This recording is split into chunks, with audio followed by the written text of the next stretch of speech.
More than 500 of them orbit our Earth. It's hard to imagine a world where we don't have satellites. It has literally changed the way in which we live since the mid-1960s. Today's high-tech satellites are some of the most complex machines ever invented. They are the crucial link in an ever-increasing number of tasks, such as weather forecasting, global telephone, fax and television communication, military and commercial reconnaissance, and even navigation. But just over 50 years ago, satellites were simply an idea in the mind of a British scientist famous for his science fiction writing. Arthur C. Clarke was the first man to envision many of the modern applications of satellites. He also penned 2001: A Space Odyssey. And in 1945, 12 years before Sputnik's launch, he wrote an article in Wireless World magazine describing how satellites could be placed in geostationary orbit and used to relay signals. Today, most communication satellites do operate in this orbit, rotating at the same rate as the Earth because of their location, 22,300 miles above the equator. In addition, Clarke foresaw polar orbiting and weather satellites and advocated an orbiting space telescope, which today exists as NASA's Hubble telescope. So if any person had the most ideas at the earliest time about the modern applications of satellites, Arthur Clarke was the one. Arthur Clarke was one of a handful of people at that time who had confidence that man-made objects would one day circle the planet.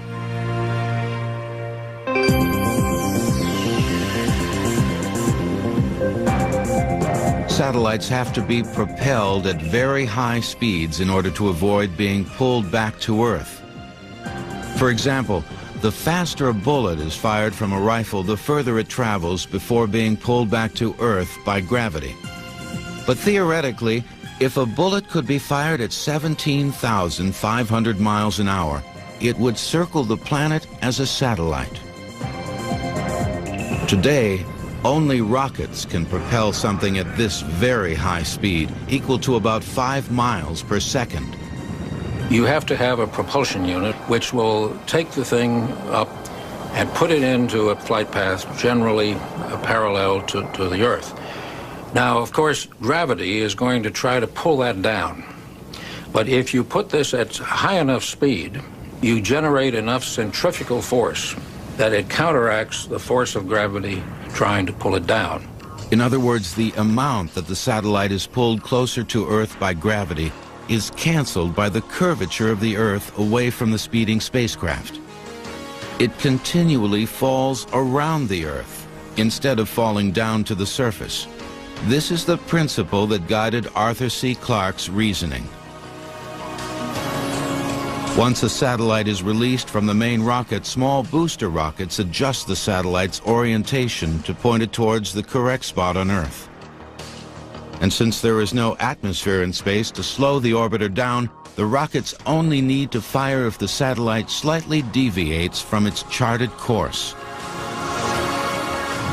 However, just because the theory behind turning an object into an Earth satellite seems simple, does not mean we can launch anything we want into orbit.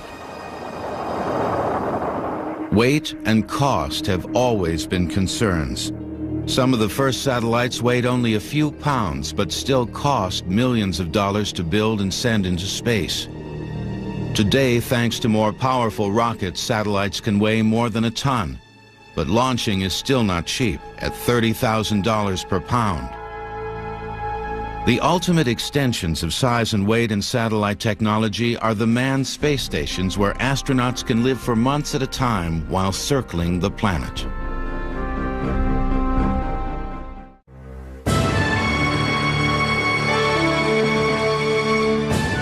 Prosperity and national confidence were running rampant in 1950s America.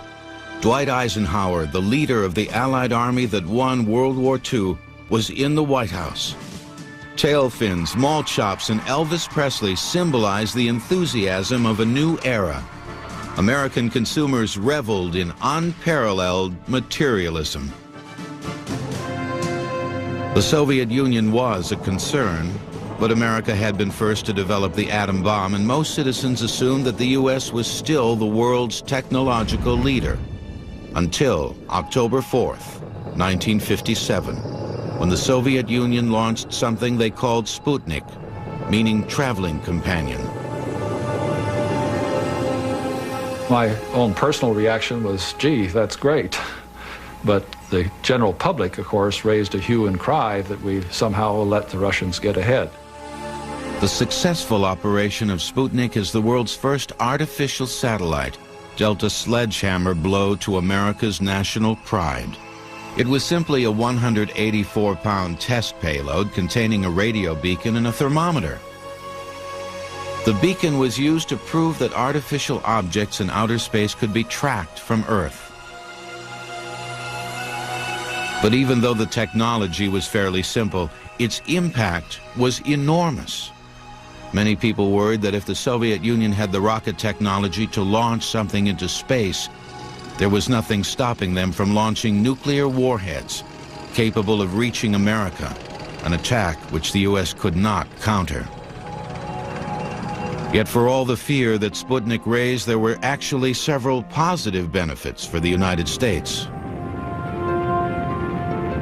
The Soviets really did us a very big favor by launching Sputnik first, because they eliminated any legal challenge to overflight of territory with a satellite, because they essentially did it themselves, and so they would have a hard time complaining about anything that we did after that.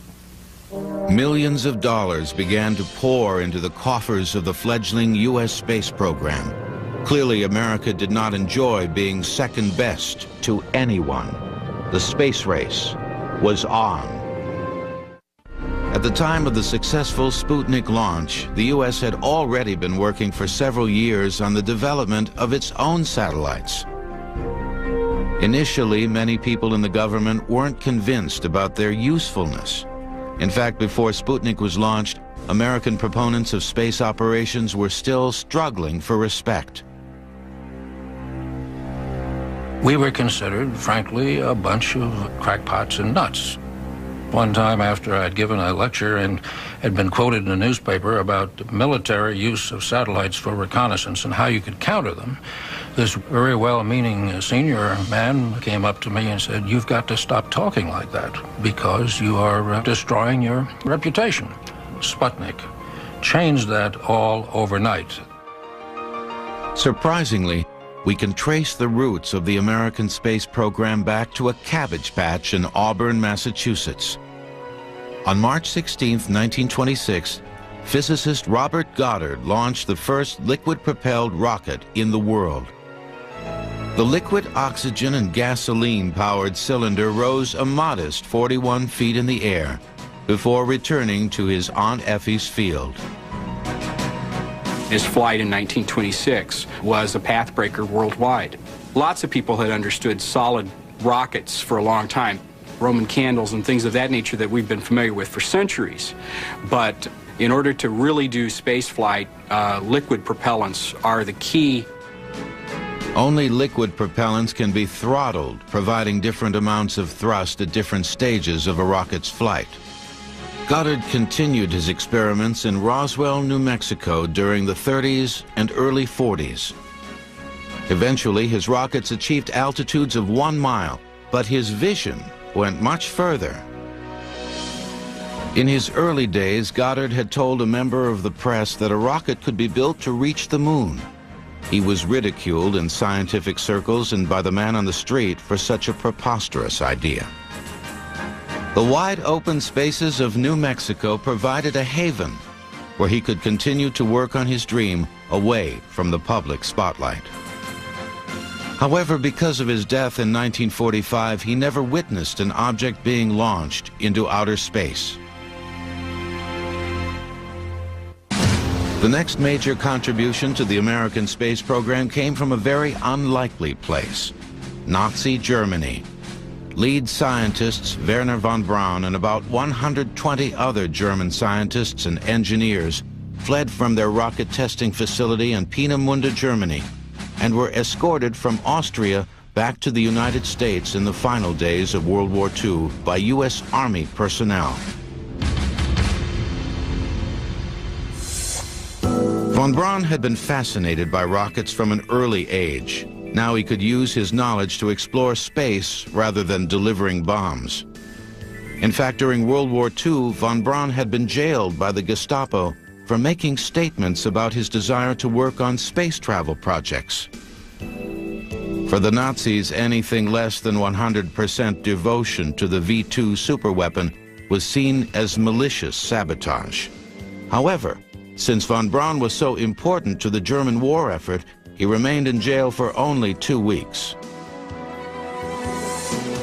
The U.S. brought back several of the 29,000-pound V-2 rockets that Hitler's army had been using to terrorize Europe during the war. Soon, these former enemies were using their one-time secret weapons to conduct groundbreaking experiments for the American military. However, the propulsion unit initially chosen to power the first U.S. satellite, the 3-pound Vanguard 1, was supplied by the Navy instead of von Braun's team of Army scientists. On December 6, 1957, the Navy got their chance.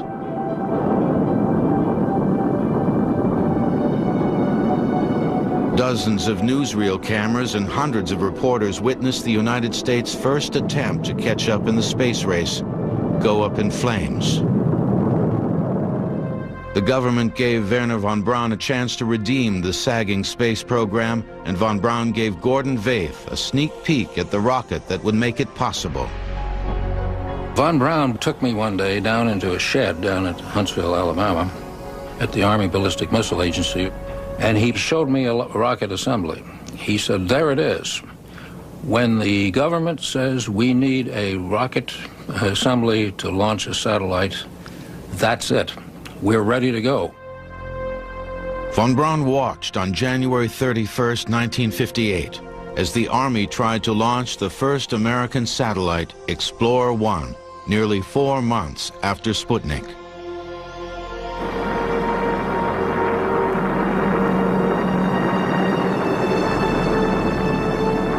The 31-pound Explorer 1 successfully entered orbit and remained in space 8 years longer than Sputnik. After the launch, von Braun declared, "We have firmly established our foothold in space. We will never give it up again." America launched dozens of other scientific Explorer satellites over the next 17 years, most of them under the supervision of the government's newly formed space agency, NASA. Just 8 months after Explorer 1, the National Aeronautics and Space Administration came into being on October 1st, 1958. Its official purpose was the peaceful exploration of space. However, its practical goal during this stage of the Cold War was to catch up to and surpass the Soviet Union in the space race. But in 1961, the Soviets upped the ante. On April 12th, the Soviet Union launched a very different type of satellite, one with a man inside. Yuri Gagarin became the first human being in space and the first person to orbit the Earth. After reaching a maximum height of 203 miles, he landed in a field in the Soviet Union an hour and 48 minutes later, giving the communists another worldwide propaganda victory. After the historic flight, Gagarin said, "I certainly did not feel lonely at all, for I knew that my friends, in fact all the Soviet people, were watching my spaceflight." 10 months later, John Glenn became America's first human satellite. We're underway. Godspeed, John Glenn. On February 20th, 1962, he circled the Earth 3 times at 17,500 miles an hour. Roger, 0G, and I feel fine. Capsule is turning around. Oh, that view is tremendous. Several days later, Glenn received a hero's welcome during a New York City ticker tape parade. This has been a great experience for all of us on the program and for all Americans, I guess, too. And I'm certainly glad to see that pride in our country and its accomplishments are not a thing of the past. But the United States had finished in second place again, and many people wondered if the country could really meet President John F. Kennedy's challenge. I believe that this nation should commit itself to achieving the goal, before this decade is out, of landing a man on the moon and returning him safely to the Earth. Billions of dollars continued to pour into the U.S. space program. Finally, on July 20th, 1969, with the help of a 363-foot-tall, 6.3 million pound Saturn V rocket, America finished first. Liftoff. We have a liftoff. 32 minutes past the hour. That's one small step for man, one giant leap for mankind. The U.S. had won the grandest public prize in the space race, and national confidence had been restored. But an even more crucial race continued. Reconnaissance satellites assumed critical importance as the superpowers continued to build their nuclear arsenals. If one side could pinpoint the locations of the other's missiles using satellite photos, then a lethal first strike would be possible. Effective reconnaissance equaled preparedness, and a lack of preparedness could result in complete annihilation. On November 3rd, 1957, Sputnik 2 was the first satellite to carry a passenger, a small dog named Laika. He died after about a week, but proved that life is possible in space. Satellites will continue in a moment on Modern Marvels. While NASA conducted its highly publicized missions, the darker covert side of the space race continued. The American military was working in great secrecy to design reconnaissance satellites to spy on their communist rival. Determining the number of Soviet missiles and the strength and location of its troops was vital information that could prevent the Cold War from spiraling out of control. But developing the technology to take detailed photographs from space was proving to be an extremely difficult challenge. The first attempt was the 1,300-pound Discoverer 1, finally launched on February 28, 1959, after many delays. The government told the public it was a scientific orbiter, but Discoverer was simply a cover name for the CIA's spy satellite project codenamed Corona. Discoverer 1 did not carry a military payload, but it was intended to eventually prove out the technology. It ended up flying into the snow in Antarctica, and we then went on to Discoverer 2, which failed, and 3, which failed, and 4, which failed. And we had continuous failures with these early military satellites until Discoverer 13. On August 11, 1960, Discoverer 13 ejected a capsule covered by a heat shield, which plummeted towards Earth. A Navy helicopter recovered it from the Pacific Ocean and quickly flew it to Washington, D.C., where the capsule's prize was presented to President Eisenhower, an American flag.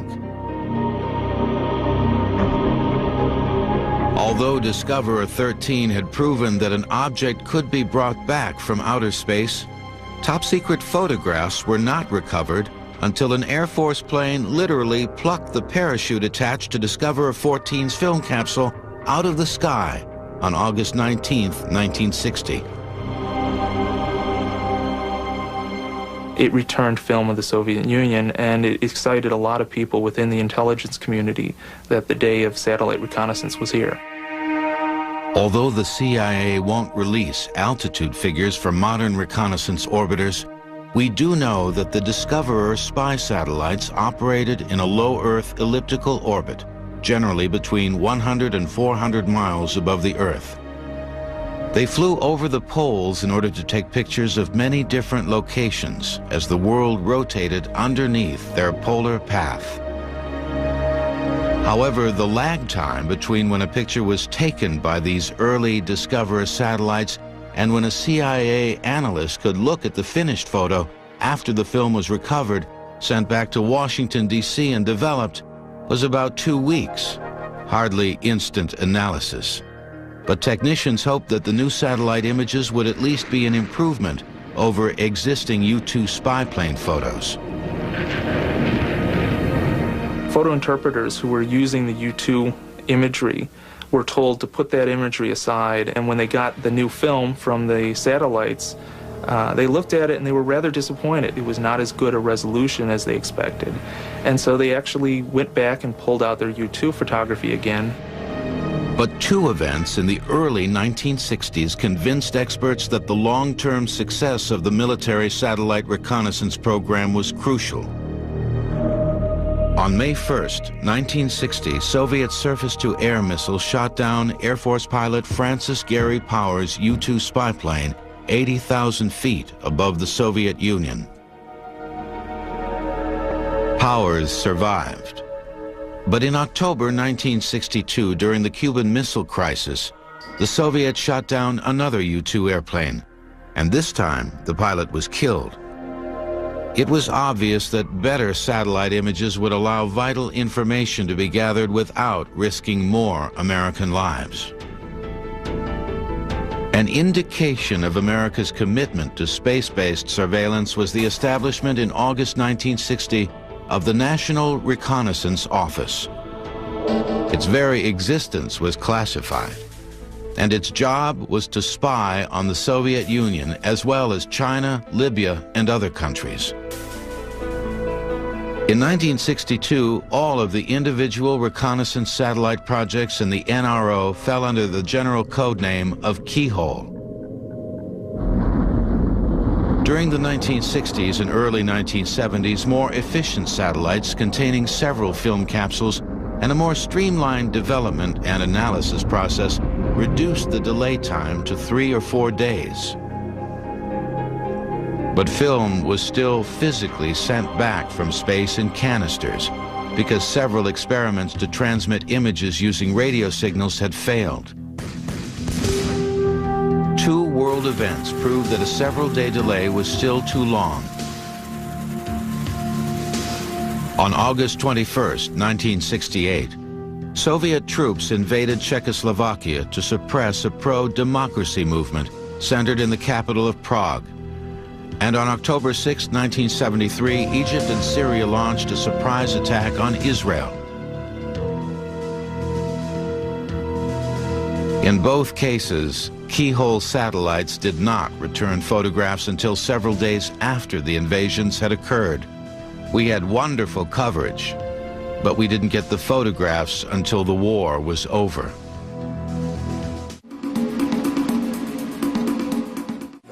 On January 20th, 1977, a brisk winter day, Jimmy Carter walked down Pennsylvania Avenue following his inauguration as President of the United States. However, another exciting event was also taking place just a few miles away. That same afternoon, the newest model of Keyhole satellite was able to transmit the first nearly real-time images from outer space to the NRO Processing Center at Fort Belvoir, Virginia. Each dot of the photo or pixel was assigned a number corresponding to white, black, or varying shades of gray. These numbers were converted into a signal and beamed to Earth, where the digital transmission was converted back into a photo. President Carter did not see the images until the next day, but he immediately recognized their value in making critical decisions based on photographic facts instead of the theories of analysts. Keyhole Model 11 had just reduced the lag time for spy satellites from several days to a matter of minutes. But very few people in the government were allowed to see the top-secret images from this new Keyhole satellite, also known as KH-11. Even today, only satellite photos taken before 1972 have been declassified and made available to the public. However, this secret information has been prone to leaks over the years. In 1978, William Campiles, a former CIA employee, sold the entire KH-1 manual to the Soviets for $3,000. He received a 40-year prison sentence. Then in 1984, a U.S. naval intelligence analyst leaked this KH-11 image to an English military magazine. It shows the first nuclear-powered Soviet aircraft carrier during construction. Samuel Long Morrison received a 2-year sentence for leaking the photo. Since all modern information and images are still classified, the Spot commercial photographic satellite developed in France gives us some idea of military satellite reconnaissance capabilities. It is used for a variety of business purposes, including urban planning, crop yield assessments, and environmental issues such as gauging deforestation. Still, the Spot satellite is not nearly as accurate as military systems. Spot's resolution capacity is 33 feet, whereas experts believe today's military models may have resolutions of only a few inches. But very few people in the government know the exact resolution numbers. When you measure resolution, you are actually not measuring the smallest object you are seeing. You measure the smallest distance that you can determine between two objects. You cannot read license plates from a satellite in orbit. They have a resolution that is probably about the equivalent of a softball, about 6 inches. If two objects are about a softball apart, you can tell that from orbit. New reconnaissance systems even use infrared and ultraviolet sources instead of relying solely on the visible light spectrum. This means that these satellites can still obtain images on cloudy days or even at night. But the research and development devoted to American military satellites has also spawned a new wave of high-tech civilian uses. In fact, one type of satellite routinely saves thousands of lives every year. Some scientists believe that global warming will result in more frequent and more powerful natural disasters in the coming years. In the past, commercial and residential property losses due to tornadoes, floods, and hurricanes have often escalated into the hundreds of millions and sometimes billions of dollars. Yet there is one figure that has been decreasing worldwide over the last few decades: fatalities. Like many other practical forms of technology, America's first weather satellite emerged from a military project. TIROS-1, which was launched April 1, 1960, grew out of a study that one of the companies had made about the possible use for reconnaissance satellite. It had a television camera and produced images of clouds. The images TIROS-1 beamed back to Earth would never have sufficed for military reconnaissance, but the ability to see cloud formations over large regions of the Earth had an immediate impact on weather forecasting and storm warnings. In fact, TIROS-3, launched just 4 years after Sputnik in 1961, identified Hurricane Esther, forming in the Atlantic Ocean more than 2 days before any other means of observation. If there's a hurricane bearing down on you, or there's a severe storm situation developing in the Midwest where tornadoes are going to be generated, the ability to give warnings that this is going to happen is the first step in saving lives. That's where the weather satellite comes in, particularly strong. Weather satellites designed to take high-resolution photos and gather precise atmospheric data generally operate in low Earth polar orbits, about 200 to 400 miles high. However, the cloud pictures covering large regions of the Earth that most people are familiar with from weather forecasts are taken from geostationary orbit over 22,000 miles away, the same orbit Arthur C. Clarke advocated in 1945. At this distance, the satellite revolves at the same speed as the Earth rotates, continuously remaining over the same spot on the globe. Before the 1960s, reconnaissance aircraft often couldn't spot hurricanes forming far out in the Atlantic until they were hours away from slamming into Caribbean islands or the southeastern United States. Thanks to the global coverage of weather satellites, people now have days to evacuate. And fewer doubters stay behind to ride it out, since they can see the huge swirling images and hear the accurate data about wind speeds and rainfall amounts on their own TV screens. Today's weather satellites are also capable of much more than taking pictures of clouds. They provide high-resolution images for extremely accurate three-dimensional maps and gather incredibly precise data about global weather systems in the upper atmosphere. They are even equipped with a search and rescue feature for people traveling in remote parts of the world. In addition to the most common use, which is for boats, it's used for downed aircraft, where if they are in serious trouble, they can activate the radio transmitter, and it sends out a radio transmission that is received by the satellite, and that then is relayed to Coast Guard or whoever to launch a search and try to rescue them. And it has been extremely successful. They measure the number of saves in hundreds. Besides weather satellites, Earth Resources orbiters are also helping researchers learn more about our planet. The Landsat family of satellites take a variety of high-resolution images which can be transformed by computers into 3D animations to assess crop yields, identify fault lines, aid in urban planning, and manage other natural resources such as forests. Because satellites can provide accurate positioning information, a growing number of consumer applications are taking advantage of this technology.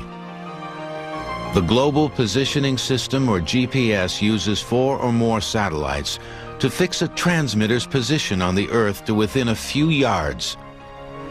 Such accuracy allows small boats and rental cars to navigate by satellite.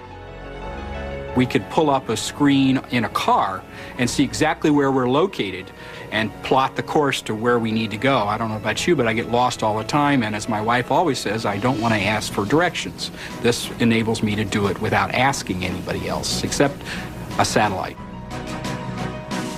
While man-made orbiters fulfill a variety of functions such as weather forecasting, navigation, or military reconnaissance, they are all, in a sense, communication satellites, because if they cannot send images or data back to Earth, then they are simply pieces of space junk. Coming up, from a crude aluminized balloon to high-tech machines that can handle 120,000 phone calls simultaneously, the extraordinary evolution of communication satellites has rapidly changed our world. Satellites are seen by reflected sunlight. The best time to look for them is early evening. Modern marvels will return. Like scientific, military, and weather satellites, communication satellites also evolved from humble beginnings. In fact, the first communication satellite, Echo 1, launched in 1960, was nothing more than a 100-foot wide aluminized balloon. It was a passive satellite that one could point a beam at and bounce a radio beacon off of to someplace else. You could actually see this thing in orbit as it flew over because it was so large and it reflected so nicely. President Eisenhower listened to a test of his own voice being beamed across the country. In this first experiment in communications involving the use of the satellite balloon known as Echo, this is one more significant step in the United States program of space. However, most people realize this was hardly the most effective means of communication. In 1962, AT&T developed Telstar, the world's first commercial satellite. It could actively receive and retransmit signals, but it operated in a low Earth orbit. This meant that it had to be tracked by moving satellite dishes on the ground. If any problem occurred during tracking, the communication link would be lost. In addition, Telstar was only available over the United States for a few minutes at a time before quickly circling the rest of the globe. Then, in 1963, the Hughes Corporation launched the much smaller 150-pound SYNCOM-1, the world's first geostationary communication satellite. It could carry only 240 telephone calls at a time, but since SYNCOM was over 22,000 miles above the equator, it revolved at the same rate as the Earth, which eliminated both the need for tracking and the problem of intermittent availability. Even though SYNCOM was a relatively lightweight satellite by today's times and used relatively simple technology, it did enable John F. Kennedy to make a telephone call from Washington, D.C. to a ship off the coast of Africa.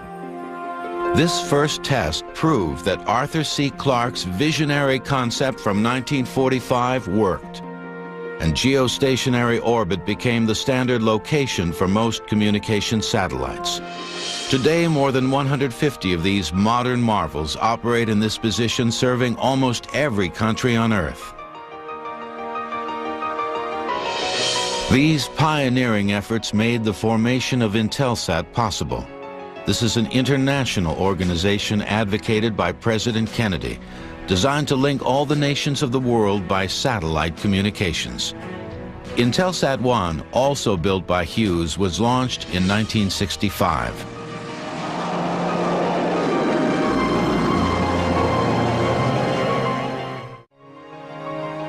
Modern communication satellites are made with some of the lightest and strongest materials on Earth.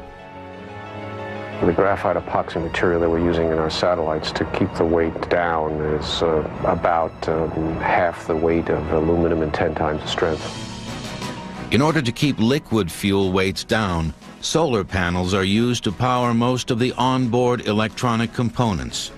Usually, smaller satellites requiring less solar power are built in a drum shape about 21 feet tall. Larger satellites use expansive solar wings, which are unfolded in orbit, leading to widths of more than 85 feet.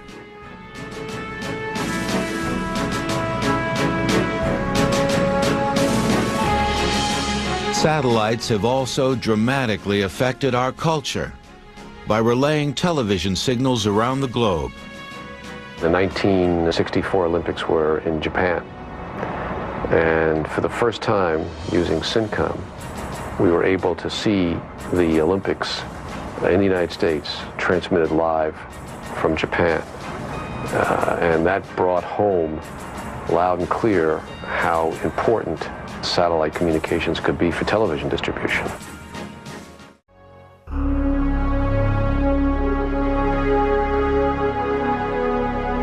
When American explorer and discoverer satellites were racing against the Soviet Union 40 years ago, no one ever imagined that the space above our planet might become overcrowded.